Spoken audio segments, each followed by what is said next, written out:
Hello, wonderful Sparkle Seekers. Just a little heads up that this episode is also available as a video on YouTube because I'm going to talk about books and I really think it's nice to actually see the books when someone talks about them and not just, hear about them. So if you want to go check that out, I will put the link in the description. Hey ho, Sparkle Seeker. If you want a life that makes you excited to get up in the morning and that puts sparkles in your eyes, then you've come to the right place. I cannot wait for you to listen in while I jam on leading a happy and joyful life on your own terms. Welcome to Sparkly You. Hello and welcome to this special video episode of the podcast. I decided to do this on video because what I want to do today is show you the 5 most outstanding books that have changed my life. And I think with books, it's just nice to know what they look like and, to get a little bit of a feel for them. And I know they always say, don't judge a book by its cover, but I kind of do. And, if I like a book visually, I'm way more prone to actually read it. So if you're anything like me and you're a bookworm and you are visual, then I think looking at this on video is just way more fun.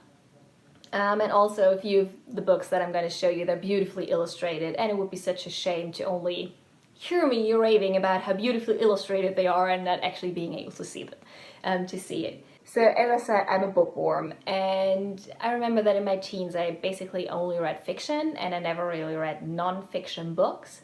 But in the last, since my mid-20s, I guess, I've been starting to read a lot more non-fiction. And I really love that because I love to broaden my mind, as Professor Trelawney in Harry Potter would say. I just want to share a few of these outstanding books with you that I've read, because they really have the power to change your life. And I'm not just saying that, because it's a nice title, but they're really powerful, and I can't wait to get into it with you. So let me begin by life-changing book number 1, which is Earth is Hiring by Peter Kelly. And this is just an absolute game changer, This book is magnificent and wonderful and mind-blowing and completely new in all possible ways. I've never read anything like it. And it is written so eloquently and relatable at the same time, and it's just, gorgeous. And the subtitle is The New Way to Live, Lead, Earn, Give for Millennials and Anyone Who Gives a Shit. So by the title alone, there will be a lot of shits and damns in there. So if you actually get the audiobook, maybe don't play it with the little ones around. So what I want to say about it is, though, if you were triggered by the word millennial, please don't be in a worry, because Peter Kelly gives a whole new definition of that word, one that is way more relatable and not like that definition that you usually get. And it just gives you a whole new idea of what is possible in life, how we can live our lives, how we can earn money in our lives, how we can take care of ourselves and how we can take care of others and how we can take care of the planet and just all of that good stuff. And, I'd love to quote the whole book for you because it's just so brilliant, but, I can't, so I just want to give you a little taste. So, for years upon years, society has looked at feeling good as the end result, the end and not the means. Lose weight and you'll feel better. Meet Mr. or Mrs. Right and you'll be happy. Make this amount of money and you will feel worthwhile. Sign up for this program and you will achieve something. Do this, that, the other thing, and all the things, everything, and only then you will feel good. So, but oh, how we have gotten it so very wrong. We take an action, then we seek a feeling. We act, then we feel. First act, then feel. Act, feel, act, feel. The cycle puts us on a wheel like a hamster, running ourselves into a tizzy in search of the next action we can take to create something good we can feel. Round and round and round, it's a sick cycle. What else? We have to burn out in order to feel like we're working hard enough to earn feeling good. We have to overwork in order to feel accomplished enough, and then we can't feel good. We have to quit traveling for 5 years straight so we can get a mortgage and buy a house, so then we can feel real good. It's no surprise that people lose their love for food when they follow a strict eating plan for 6 days a week so they can enjoy a cheat meal that feels good on the 7th. We are taught that feeling good is the reward and the outcome. Feeling good has become embedded in our goals, but I have some very good news. You do not have to complete an action, score the goal, get a promotion, buy the car, win the lottery to earn it. You can feel good right now, right this very second. So this just gives you a little taste of kind of like the butt kick and also the encouragement that you will get from this book. And I just love that. I mean, that was only the beginning because there is amazing, mind-blowing stuff in that book. But I think you can already taste like how it is fresh and fast-paced and yeah, just a different kind of book. So I highly recommend that. So the second book that I want to recommend is completely different in another way, because I don't know if you remember being a child and being read fairy tales by your parents, and then at one point it just stopped and you decided that you're way too old for fairy tales. Well, this book gives you a new idea of fairy tales. And the book is Good Night Stories for Rebel Girls. And it contains 100 tales of extraordinary women, and it is also beautifully illustrated. It has for each woman that is in there, there is just a beautiful illustration of that book, like of that person that it talks about. And what this book is basically a collection of one-page stories. They're really just one page, so they're not long, about 100 different women who didn't give up, who succeeded against all odds, who just kept on going despite everyone else telling them they couldn't do what they wanted to do. And that is just so inspiring. So I suggest, when you're down and you think that you can't do it, whatever it may be for you, just take out this book and you will receive courage and confidence. And it just kind of feels like this book cheers you on, if that makes sense. And there's actually already a second version of this book with another 100 tales. And it's been translated into a lot of different languages. So if English is not your preferred language, you can get it in a lot of different languages, and it's just amazing. And the great thing about it is that it's not only for adults, it's also for, the little ones. And I actually have a friend whose daughter loves to read this before going to bed, and I think it's just an amazing thing for girls to, while they're growing up, to read about women succeeding and women not giving up and, just pursuing their passion.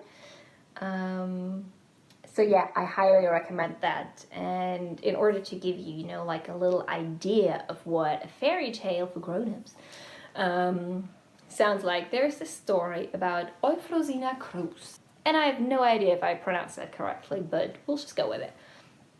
And it says, once there was a girl who didn't want to make tortillas.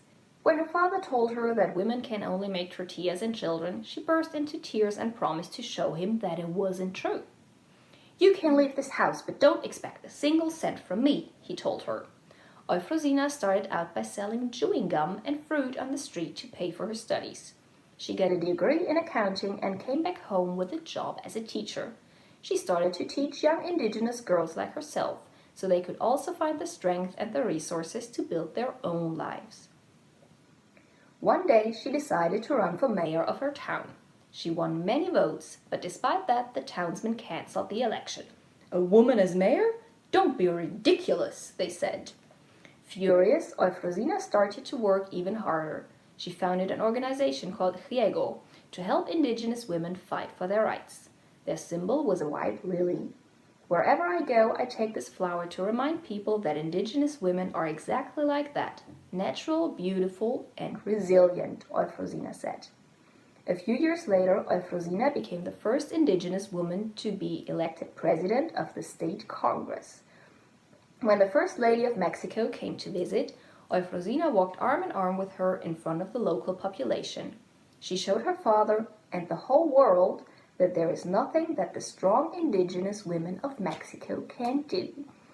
So yeah, there you have it. Like, all of these stories are like that, and some are political, some are personal, some are just, I can't even name it. They're just beautiful stories. And yeah, they just give you courage and confidence that you can do whatever you want to do. So that's a really good night read because it's short stories. So maybe you want to check it out. Now, my third life-changing book is probably the most known of them all, and it is Big Magic by Elizabeth Gilbert. And you probably know Elizabeth Gilbert from her book Eat, Pray, Love. And this book is vastly different though, because Eat, Pray, Love was her life story, and then she wrote a lot of beautiful novels, but this book is just different. Because in this book she speaks about how each and every one of us has a treasure hidden inside of us, which is our calling, our joy, that's something that we're here to do. And I really love that. And there is this quote, like she says, "Your life is short and rare and amazing and miraculous, and you want to do really interesting things and make really interesting things while you're still here. I know that's what you want for yourself, because that's what I want for myself too. It's what we all want. And you have treasures hidden within you, extraordinary treasures. And so do I, and so does everyone around us. And bringing those treasures to light takes work and faith and focus and courage and hours of devotion. And the clock is ticking and the world is spinning, and we simply do not have time anymore to think so small." I love that. I really love that. You know, the thought that we're here to do things, that we're here to, get out whatever treasure is hidden inside of us. And, we don't have any time to waste. There is no more playing small and no hiding our sparkle or whatever, because the time is now to step into your true self and to be who you are and just bring that treasure out of you. So the subtitle of this book is Creative Living Beyond Fear, but don't let that fool you into thinking that this book is only for like the creative folk, like the people who write and make music or paint or whatever, because she has a different definition of the word creative. So just check it out. I've read it twice already, and I'm gonna read it a third time, absolutely, because it's just so brilliant. Now on to book number 4, and book number 4 is actually a book that I've never heard anyone talk about, and I've had this book for years, and I kind of forgotten about this book until, my boyfriend and I, we moved, and I found it in one of my book boxes, and then I remembered it, and I just love that book. Now, this book is called The Persistence of Yellow, and it is a book of recipes for life. And it is also beautifully illustrated. It'd be kind of strange, beautiful, but still beautifully illustrated. And I actually don't really know how to describe this book, because it is neither fiction nor non-fiction. It is just mostly 1 or 2 liners on one page that kind of stand on their own, but when you get into them, they really tell a story. So, there's this one quote, it's just 2 sentences, and it says, "On Tuesday, she woke up and realized she had forgotten the definition of the word impossible. She decided it must not have been important." Or this one, "On Monday morning, Juanita danced the cha-cha-cha, her sister Sylvia learned to play the accordion, Gloria invented a new language. They all decided to be true to themselves."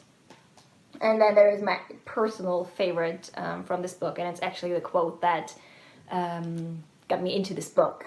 And it is, "He offered her the world, she said she had her own." And these short sentences, they seem so simple and completely random, which I guess they kind of are. And yet when you really think about them and you let them work their magic, you notice the deeper meaning that they have, and you notice what they can teach you about life. And I think that is, just great. And what you can do with this book is actually just simply open it at a random page and then just see where it takes you. And that's the fun of this book. So that is number 4, The Persistence of Yellow. And then let's get on to book number 5. Book number 5 is not really a book, because it is a journal. And it is the Practice You journal by Elena Brower. But it's not your regular journal, it's not just blank pages. There are journal prompts in there, and she also beautifully illustrated it herself. Like this, with a lot of watercolor paintings. So sometimes even when you want to, write in it, you're like, oh my gosh, but I can't write in it because it's so beautiful, I'm gonna mess it up. Now, some of the prompts are really short, like this one. These are my thoughts of compassion for myself.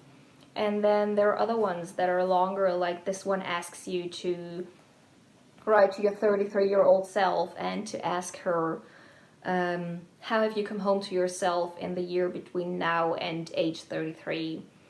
If you're past the age of 33, write a message to yourself at that age detailing your highest understanding of what home feels like from your current perspective. What does your previous self have to look forward to when it comes to creating a sensation of home? So what Elena Brower does with these prompts is encourage you to explore yourself, to find out find out more about your life, find out more about who you are, find out more about what you want.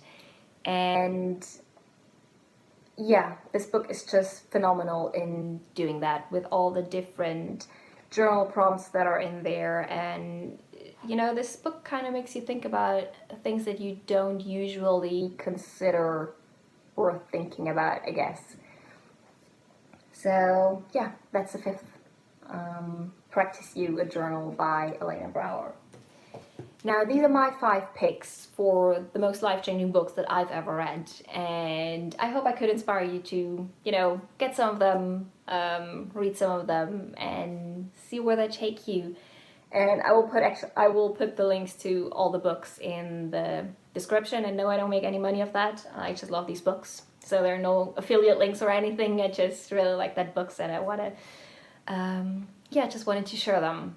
So what I would love for you to do is let me know if you've read some of these or if you consider reading some of these now. And also, what are the books that you have read that have changed your life? Because I'm always on the lookout for new book suggestions, so hit me up.